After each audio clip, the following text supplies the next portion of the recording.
mystery writers. Welcome to Write a Killer Mystery, where we talk about making a good mystery great. I'm Sarah Altair, and today we're going to talk about balancing the big picture and the details when writing your mystery novel. First, I want to thank my patrons on Patreon for their continued support of this video series and my writing. And you can join for as little as $1 a month, and that helps support the video, the technology that I use, and you'll get special reports.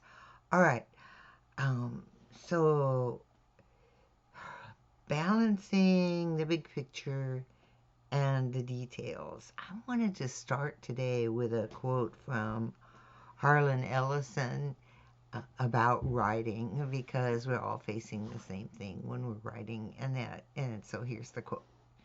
People on the outside think there's something magical about writing, that you go up in the attic at midnight and cast the bones and come down in the morning with a story. But it isn't like that. You sit in back of the typewriter and you work, and that's all there is to it. So today I wanted to talk a little bit about work, because that's what we're doing.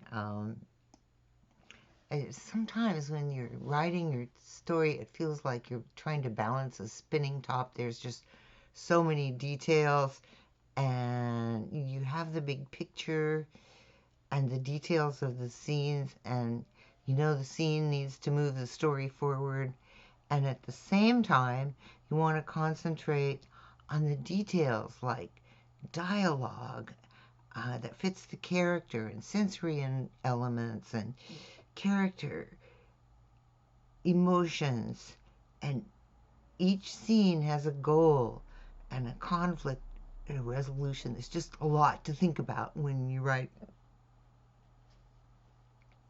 The thing is, writing a novel is a big project, and just like any project, the best way to find a solution and reach the goal of finishing your novel is to break it down into smaller, manageable actions.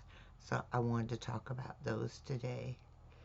So the first thing that you need to do to have all the details ready at hand is to do your prep. Do your prep. It makes a difference, all right? You know that adage, first things first, prep is first. You need to flesh out the story idea with setting and characters, and your detective and the suspects and the villain and the supporting characters, and like a mentor or sidekick, or maybe a love interest. So if you do all the work on those characters first, it's going to help you write your story. The more you know about your characters, their motivations, their likes, their dislikes, their responses under pressure, all of those things, the more that you know, the better equipped you are to write them in a scene, because we're going to talk about that in a minute. All right. You'll know how they act and respond in various situations, because you really have a handle on their motivations and their fears, what bugs them. If you work through all those details in your character backgrounds, you can pull out the details you need for each scene. So even pantsers benefit from creating character backgrounds for their characters, because that means as you're going along writing your story,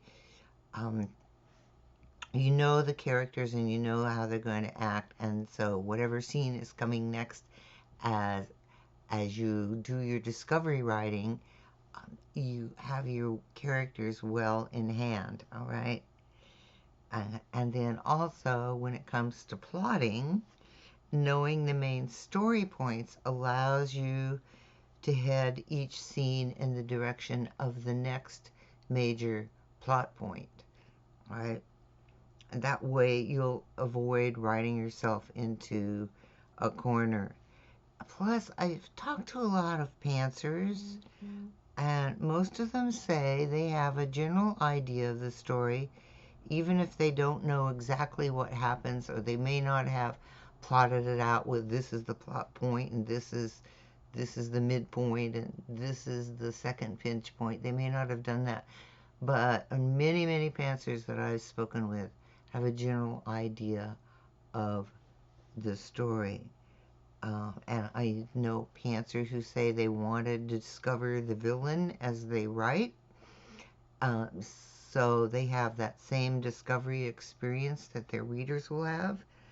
But knowing your characters and doing that character background work is really going to help you with that. Okay. So when you're choosing a planning style, the more prep you do beforehand, the easier the writing is, and you'll end up with the big picture. So how do you get there? And that is you build your stories with scenes. Scenes are the building blocks of your story. And you know the drill with scenes. Each scene moves the story forward, and that means you know why the scene fits in the story. That's the scene's context for the story. So because scenes are the building blocks of your story, and you know the context, you know why that scene is there in your story, you can bring in the details as you're writing this scene, those details that you have in your story background, and bring them to life in the scene.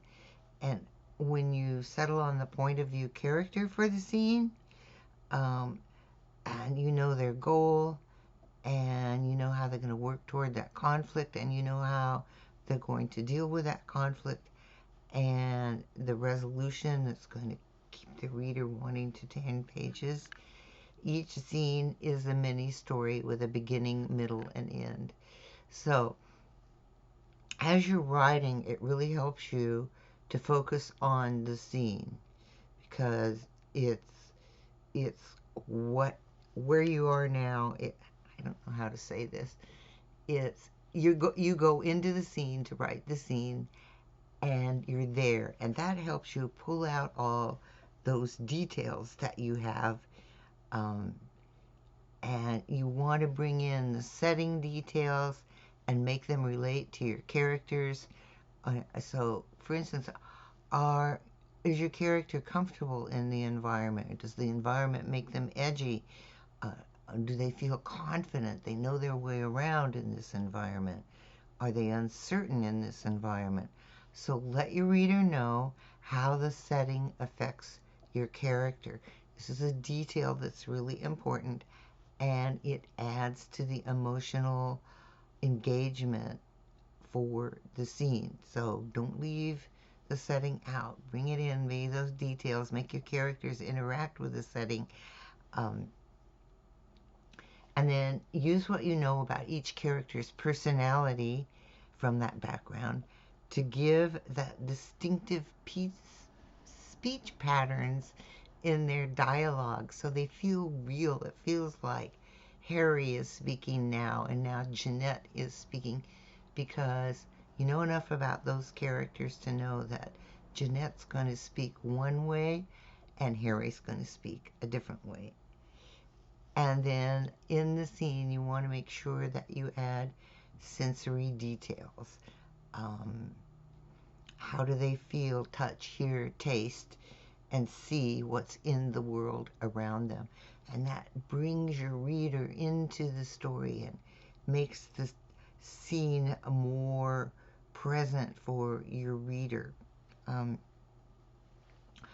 trick is to know about the setting and the characters to fill in all those details as you write the scene.